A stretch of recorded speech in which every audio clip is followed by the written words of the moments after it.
This is insane, you guys. I'm shocked by this news. So let me set the stage for you guys. I'm at PT, I'm rehabbing my knee, doing my dry needling, my squats, my lifting, all this stuff. And I get an ESPN notification come across my phone that says Nneka Ogwumike becomes the first player known to join. This might be the moment that changes women's basketball forever, and not in a good way.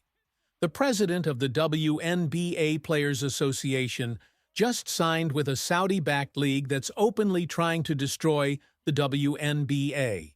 And she did it right in the middle of the most important contract negotiations in women's basketball history. I know that sounds insane, but by the end of this video, you'll understand why this decision could bring down the entire sport.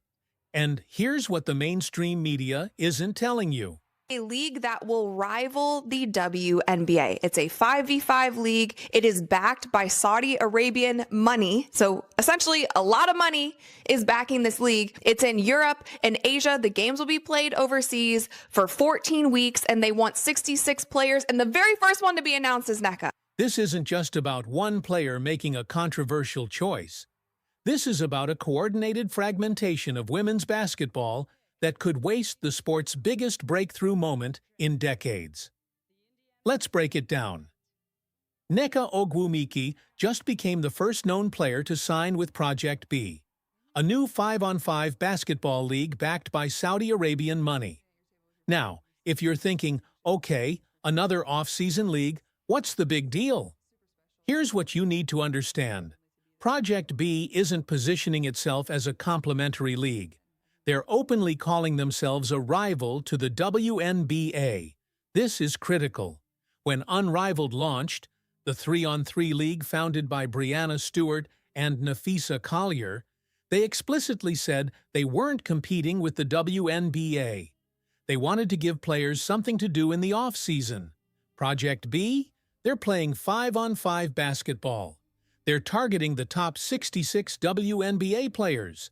And they're using the same playbook Saudi Arabia used with LIV Golf. Throw unlimited money at athletes until the existing league can't compete. And here's the kicker. So Nneka said in an interview with the Associated Press, she said that the compensation package was key to her signing with Project B. She said it's not something that's usually offered to us, and by us, I mean women athletes. So for there to be an entry level of equity across the board. Nneka isn't just any player. She's the president of the WNBA Players Association. She's literally supposed to be sitting at the negotiation table fighting for better contracts for all WNBA players. But she just took a deal with the league, trying to destroy the WNBA. Can you see the problem here? Now, to be fair to Nneka, she's not the only person at that negotiation table with a conflict of interest. In fact, everyone sitting there has equity in other leagues. Breanna Stewart and Nafisa Collier founded Unrivaled. Kelsey Plum has equity in Unrivaled. Elizabeth Williams, Brianna Turner, and Elisha Clark all have equity in Athletes Unlimited. So when WNBA owners say, "We'll give you more money, but you can't play in off-season leagues," what do you think happens? Every single player representative at that table has already signed contracts or owned stakes in those exact leagues. They literally cannot accept a deal that restricts off-season play without breaking their own contracts or walking away from their investments. This is game theory playing out in real time. The prisoner's dilemma. Everyone acting in their own self-interest, which leads to the worst possible outcome for everyone. And the people who get crushed? The middle-tier players, the hardship contract players, the ones whose entire career depends on the WNBA surviving this moment. Project B isn't offering them contracts. They want the top 66 players. That's it.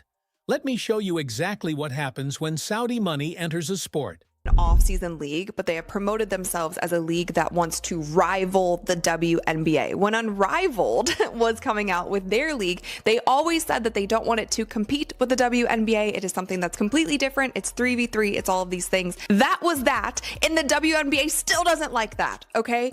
Do you You think for 1 second that the LIV Golf versus the PGA Tour. PGA Tour final rounds in 2024. 2.66 million average viewers. LIV Golf, 385,000 viewers. When they went head-to-head on Sundays, PGA Tour, 3.1 million viewers. LIV Golf's highest-rated event all year couldn't even crack 500,000 viewers. backed by Saudi money, no other league is going to be able to compete, even the WNBA. No other league is going to be able to compete with the amount of money that they will pay players. And the thing is, they will pay these players and they don't care if the league ever profits. They don't care if people watch. They don't care if people tune in. They don't care if there's butts in seats. They're going to. But here's the insane part. LIV Golf players are getting paid exponentially more than PGA Tour players. Why? Because Saudi Arabia doesn't care about ratings. They don't care about profit. They don't care if anyone shows up to watch. This is about sports washing, using athletics to improve their global image and distract from their human rights record. Project B has already announced their format. Project B, which intends to stream its games, will see players competing on a traveling circuit just like golf, tennis, and auto racing. I'm sorry, this is just crazy. Like, we haven't seen anything like this in professional sports, okay? We truly haven't. We want premier cities, and our goal is to create an F1 style We want to create an F1 style TV event, traveling to premier cities, crowning a champion of the world. They want to turn basketball into a traveling circus that plays in Europe and Asia. And they're going to pay players massive salaries, whether 10 people watch or 10 million. Here's what makes this timing so devastating. The WNBA just had its best season ever. Record viewership. Record attendance. Caitlin Clark and Angel Reese brought in millions of new fans. Major sponsors finally paying attention. This was supposed to be the breakthrough moment. And now those casual fans who just discovered women's basketball have to choose between the WNBA unrivaled athletes. Think there's any way in hell that they can keep that momentum going to a different league, especially a league that is going to be overseas. Yes, you might get some global basketball fans involved, but I personally just don't see it. And so I don't blame the players for taking the money, but if anybody thinks that this league is just going to immediately rival the WNBA and put up crazy, like I said, the results of this league don't matter. So I don't know how this affects the WNBA. Unlimited Project B.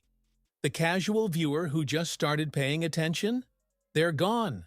They're not following 4 different leagues with different formats playing in different countries. This is exactly what happened to boxing. Multiple organizations, multiple champions, fans stopped caring because they couldn't follow who was actually the best. The sport fragmented and lost its mainstream appeal. Women's basketball is about to make the same mistake. And there's another problem nobody's talking about. Those middle tier players, it's those players who are coming in on hardship contracts. It's those players who want to stay in the States and their dream was to play for the WNBA. Like, those are the players who are most affected if the WNBA season stalls, if the WNBA season locks out. This Project B is talking about the top 66 players. I doubt that they care about some hardship player who's coming in and out. Remember when LIV Golf players got dragged for taking Saudi money? The questions about selling out to a regime with a horrific human rights record? Women's basketball is about to face that same reckoning because Saudi Arabia isn't backing Project B out of the goodness of their hearts. League who promotes their league as the rival league to the WNBA. And again, I don't know what's going on behind the scenes. It could be getting so bad that Nneka's like, you know what? Everybody else at this table, all of these women that I have been fighting for, everyone else at this table is signed with somebody else. Why can't I? Why can't I take a bigger paycheck? This is sports washing, using women's empowerment as a PR tool while women in Saudi Arabia still face systemic oppression. Every player who signs with Project B will have to answer the same question in every interview, every press conference. How do you justify taking money from a government that restricts women's rights? And there's no good answer.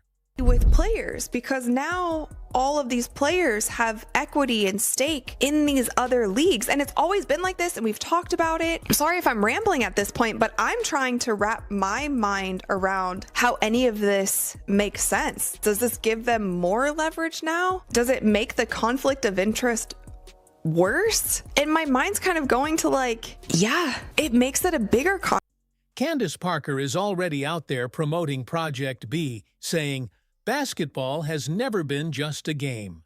Players have carried the game without a real stake in its future." She's basically saying the WNBA has failed women's basketball. And you know what? She might be right about the money. I would be very interested to know who those other players are. I would be very interested to know if Angel and Sabrina are one of those two players because they chose not to play an Unrivaled. But is fragmenting the sport and taking Saudi money really the solution? Here's my prediction of how this plays out. Short term, Project B announces more big names, probably Angel Reese and Sabrina Ionescu. They both turned down Unrivaled, and now we might know why.